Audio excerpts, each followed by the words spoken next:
doa pasti diijabah, walaupun proses melalui 3 hal. Yang pertama, diijabah doa kita menolak takdir yang buruk, menghilangkan takdir yang buruk. Contoh, kita memohon, ya Allah kasih aku jodoh, tapi jodohnya belum datang. Ternyata dalam takdir, karena kita sering berdoa meminta sesuatu, Allah sudah ijabah, tapi Allah memilih daripada memberi jodoh, ada yang lebih daripada itu. Apa? Ternyata ada takdir yang jauh lebih buruk daripada jodoh yang kita minta. Makanya Allah geserkan takdir buruk itu karena doa kita. Turunnya bala, turun bala dari langit. Bala turun dari langit. Doa naik dari bumi, dari kita. Pas di udara bertemu, bala sama doa berantem. Perkelahian antara doa sama bala. Yang kalah siapa? Bala. Dan doa naik. Artinya bala tidak jadi turun. Itu saking kuatnya dan berkahnya doa kita.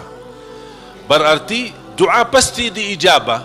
Proses pertama, doa yang kita minta Allah belum ijabah secara langsung sesuai permintaan, tapi Allah menolak sebuah bala yang kita tidak tahu. Misal, tertulis dalam takdir kita hari ini akan kena kecelakaan motor, tapi ternyata doa kita tidak pernah bilang, ya Allah selamatkan saya dari kecelakaan motor misalnya. Kita dah berdoa seperti itu, tapi karena Allah melihat dalam takdir ada bala yang akan turun hari ini, tapi karena kita suka berdoa, Allah memilih mana yang baik. Allah yang lebih tahu mana yang baik. Apakah ijabah sesuai permintaan atau Allah memberi penggantinya yang lebih baik. Ternyata penggantinya yang lebih baik, Allah memilih tolak bala. Allah bisa saja kasih jodohnya tapi kena kecelakaan motor. Nanti merasa nyesal. Aduh, baru sudah nikah atau ketemu jodohnya malah dirawat di rumah sakit. Kesal enggak? Merasa, aduh gimana gitu. Makanya percaya jamaah sekalian, pilihan Allah itulah yang terbaik. Ada orang minta sama saya, boleh enggak saya berdoa? Saya suka sama seorang misal, saya jatuh cinta sama dia. Boleh enggak saya berdoa, ya Allah aku minta dia, si fulanah itu, si ini. Boleh enggak saya berdoa seperti itu? Saya jawab apa? Kira-kira jawab apa? Boleh saja, tapi saya usulkan, serahkan aja kepada Allah. Dan apa? Ya Allah, kalau memang dia baik bagi saya, mudahkan. Kalau tidak baik, ganti yang lebih baik. Tapi gimana aku jatuh cinta sama dia? Nah, itu beda urusan. Yang kedua, diijabah doa kita dan diberi oleh Allah Subhanahu wa taala sesuai permintaan. Apakah saat ini atau besok atau bisa lama. Tapi kita percaya pilihan Allah itulah yang terbaik. Yang ketiga, doa yang kita minta atau yang kita selama ini bermunajat, ternyata bala masih terus menimpa kita. Musibah kita terus ketemu. Selesai satu masalah, tambah lagi masalah. Kemudian permintaan yang kita minta juga belum ketemu. Saya minta kerjaan yang bagus, belum ketemu. Saya sudah berusaha melamar kerja sana sini, belum ada. Terus mana doa aku selama ini, mana? Ternyata yang ketiga, contoh ni yang di ketiga. Yang ketiga apa? Allah simpan doa kita buat di akhirat. Berarti tak ada yang hilang di sisi Allah. Kalau tidak tertolak bala, tidak diijabah sesuai permintaan, berarti yakini, oh disimpan di akhirat. Sahabat dan orang salih lebih suka doanya selama di dunia disimpan buat akhirat, karena di akhirat bakal lebih butuh bantuan dan pertolongan Allah dan berkat doa kita. Faham? Walaupun sifat manusia ingin melihat secara langsung, minta, ya Allah minta rumah, ada rumah, minta ini, ada ini. Mohon maaf Bapak Ibu, kalau Allah ijabah atau berikan sesuai permintaan kita, nanti kita berhenti berdoa. Apapun yang kita minta, ya Allah aku minta mobil, dapat mobil. Minta kerjaan, dapat kerjaan. Minta jodoh, dapat jodoh. Minta rumah, dapat rumah. Mau haji, dapat haji. Terus segala yang kita minta dapat. Habis, dah ada minta lagi. Terus berdoa enggak? Dah ada berdoa. Tapi kalau Allah belum kasih, kita doa lagi enggak? Doa, minta lagi. Coba kata Umar bin Khattab, ketika anda berdoa jadi seperti anak kecil. Anak kecil kalau dia minta sama ibunya gimana? Nangis enggak? Berhenti nangis sebelum dikasih? Belum kan? Dia nangis sampai begitu dikasih gimana? Berhenti enggak nangisnya? Anda harus seperti itu. Doa, nangis. Ya Allah belum kasih, aku nangis lagi dong. Belum dikasih, nangis lagi. Sampai Allah berkenan kasih. Dan ini sebenarnya bukan tujuannya Allah kasih atau tidak. Tapi ingat, titisan air mata ini yang menangis karena Allah akan selamatkanmu dari siksa neraka Jahannam.